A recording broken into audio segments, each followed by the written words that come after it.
ട്രെൻഡുകൾ മാറി മാറി വന്നെങ്കിലും തിരഞ്ഞെടുപ്പുകളായാൽ വർണ്ണങ്ങൾ നിറഞ്ഞ ചുവരുകളാണ് അന്നും ഇന്നും ട്രെൻഡ്. ഇത്തവണ തിരഞ്ഞെടുപ്പ് പ്രഖ്യാപിക്കും മുൻപേ മൂവാറ്റുപുഴയുടെ പല വാർഡുകളിലും സ്ഥാനാർത്ഥികൾക്ക് വേണ്ടിയുള്ള അക്ഷരങ്ങൾ സ്ഥാനം പിടിച്ചു. അതും മൂവാറ്റുപുഴക്കാരുടെ പ്രിയപ്പെട്ട ഗ്ലാട്ടൻ പീറ്ററുടെ കരവിരുതിൽ. സ്വതന്ത്രരും വിമതരുമാണ് ചുവരുകളിൽ നിറയുന്നത്. 30 കൊല്ലത്തിലേറെ നീണ്ട എക്സ്പീരിയൻസ് ഗ്ലാട്ടൻ ചേട്ടൻ്റെ വരയിലൂടെ തെളിഞ്ഞു. വർഷങ്ങളായിട്ട് ഒരു 30 വർഷത്തോളമായി എല്ലാ പാർട്ടിയുടെയും മതിലുകളും ചുവരെഴുത്ത് എഴുതാറുണ്ട്.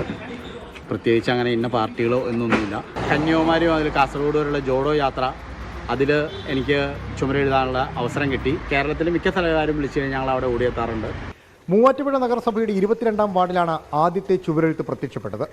LDF എന്നോ UDF എന്നോ BJP എന്നോ വ്യത്യാസമില്ലാതെ എല്ലാവർക്കും വേണ്ടി മൂവാറ്റുപുഴ ഭാഗത്ത് ചുവരെഴുതുന്നത് പീറ്റർ ആർട്സ് തന്നെയാണ്.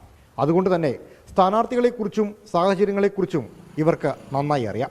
വരും ദിവസങ്ങളിൽ ഗ്രാമനഗര വ്യത്യാസമില്ലാതെ വർണ്ണങ്ങൾ പൊതിയാനൊരുങ്ങുന്ന ചുവരുകളുടെ തുടക്കമാണ് മാറാടി സ്കൂൾ പടിയിൽ ഈ കാണുന്നത്.